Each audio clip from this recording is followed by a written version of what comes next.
Od leta 2003 do konca minulega leta so Krkini sodelavci prijavili že 7240 koristnih predlogov in izboljšav, lani 614.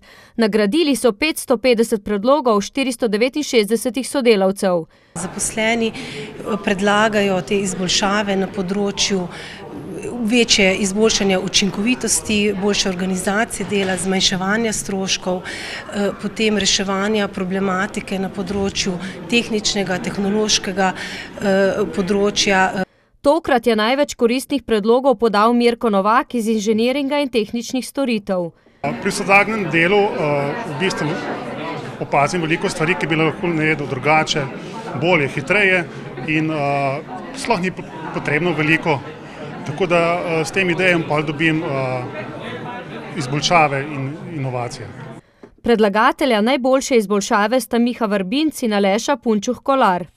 To so tudi prispevki k večji konkurenčni prednosti, ki jo imamo na trgu, in hkrati je to velika motivacija za zaposlene, da uveljavljajo svoje ideje. Plaketo za najboljšo organizacijsko enoto na področju množične inventivne dejavnosti so letos prejeli v proizvodnji zdravil, v kateri so podali največ koristnih predlogov in izboljšav.